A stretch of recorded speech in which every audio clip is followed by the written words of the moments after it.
VeryDarkMan of Nigeria made a video saying that the Hausa child has been subjected and conditioned by the political class to what?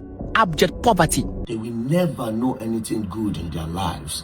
And this is the structure that the people in power have put in place for the longest.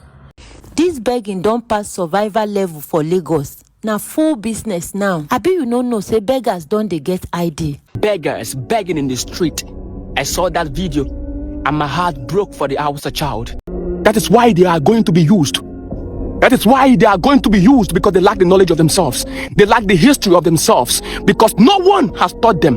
No one has taught them. So all they see is a man with a plate begging. They don't see leadership.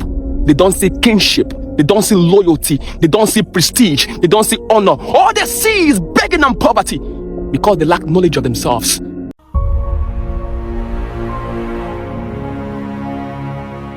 Did you just hear what he said? It's not all of them are criminal.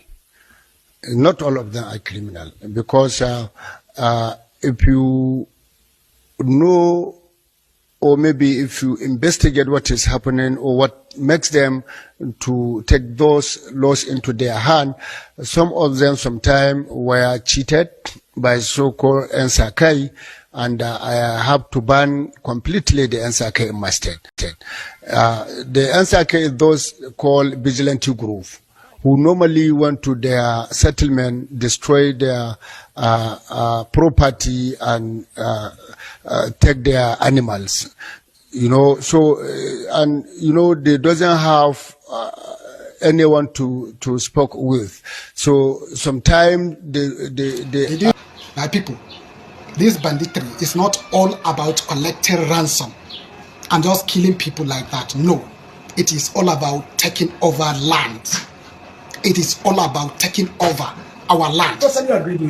We should not fold our hands and just keep looking at these people perpetrating this evil. It is going to come and meet you wherever you are. But people, we have to do something about this. It's like President is not aware about this video. I don't think if President watched this video or heard what this man said about the kidnappers. These people have been conditioned, have been structured to live and die in abject poverty. They will never know anything good in their lives. And this is the structure that the people in power have put in place for the longest.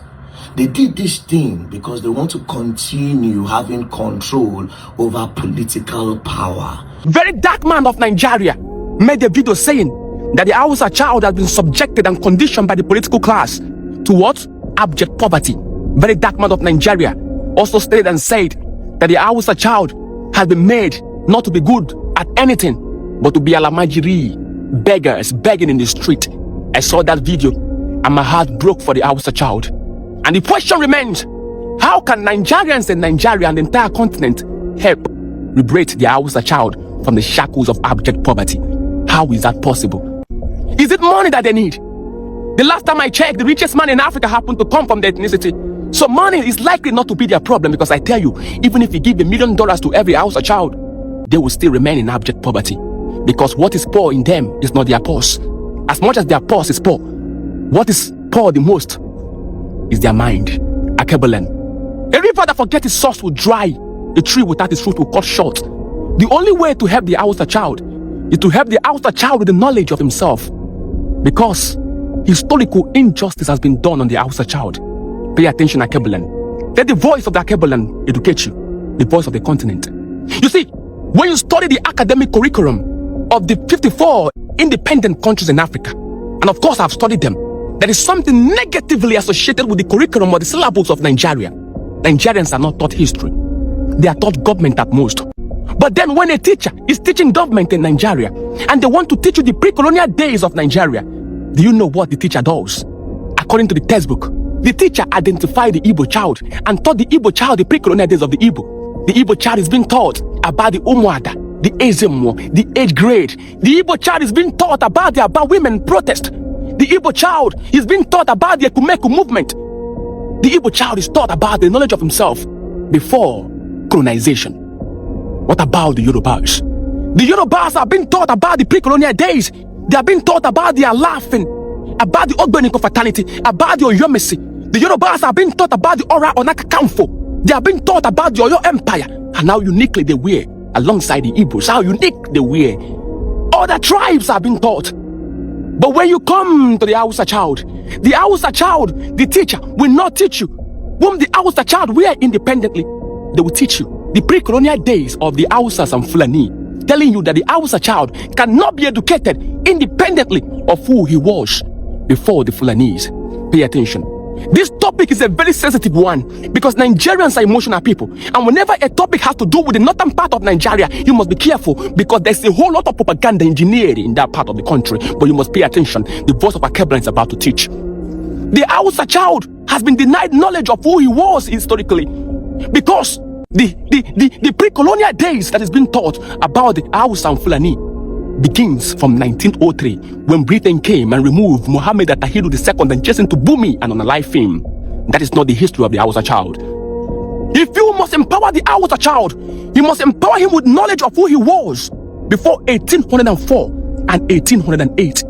Who was he before jihad? Who was the Hausa child before jihad? Teach him the names of his states. Teach him the names of his kingdom. Teach him his food. Teach him his identity. Let him know that his ancestors were not mediocres. The Hausa child must be taught and be made to understand that his ancestors were not beggars. His ancestors were not alamajiris. They were not with plates everywhere shouting Babi Allah. No. Let them know that the Hausa child, that they were kings and warriors. The Hausa child must be taught historically who he was before 1804. Let him know that his ancestors had a long history of trading spice and gold in a long distance of the Sahara Desert. Let him know that they were warriors. Let him know they were good in agriculture. Let him know that they were kings. And they were called Sarikin. And then teach him about the Sarikin Gobe. Teach him about the Sarikin Kano, the Sarikin Castina, the Sarikin Kano, the Sarikin Zazu. Teach him about his legend Bagajia. Teach him about the Yangfa. Teach him about Amina Wars. Teach him about his identity. The Hausa child must be made to understand that his ancestors were better than what he is today. He must be made to understand. Teach him not just 1903, but teach him 1804 and teach him 1808.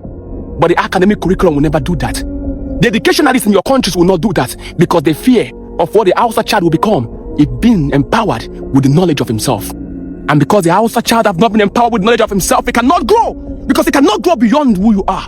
You can't. It's impossible to forget your ancestors and grow because your ancestors will be ashamed of who you are because you have forgotten them. They believe it's out of cowardice. History will empower the Hausa child more than finance because when they understand who they were, they will understand their destiny. Akebulan, how many Hausa children know about the Akawara campaign of 1808? How many Hausa child know about the Battle of Kafiton Kwatu of 1804? How many of them knows about this? How many? You go to Gobe today, when you go to Nigeria, is there any statue of Sarikin Yangfa? None. So how will the people remember themselves? When they look at the water, what do they see? Did they see progress or did they see defeat? That is why they are going to be used. That is why they are going to be used because they lack the knowledge of themselves. They lack the history of themselves because no one has taught them. No one has taught them. So all they see is a man with a plate begging. They don't see leadership. They don't see kinship. They don't see loyalty. They don't see prestige. They don't see honor. All they see is begging and poverty because they lack knowledge of themselves. Akebulan, a man who do not know where the rain start beating him will never know where his body dried up. If you want to help the Hausa child, you must empower him with knowledge. And the man tried.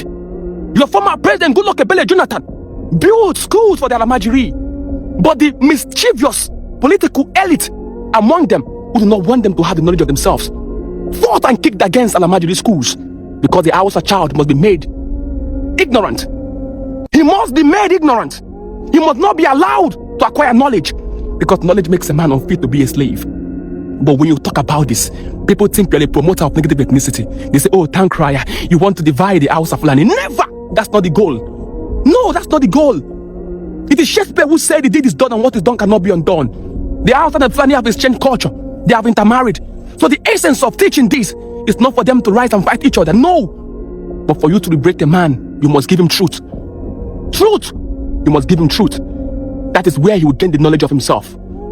Does not mean you want to divide, but you want to empower.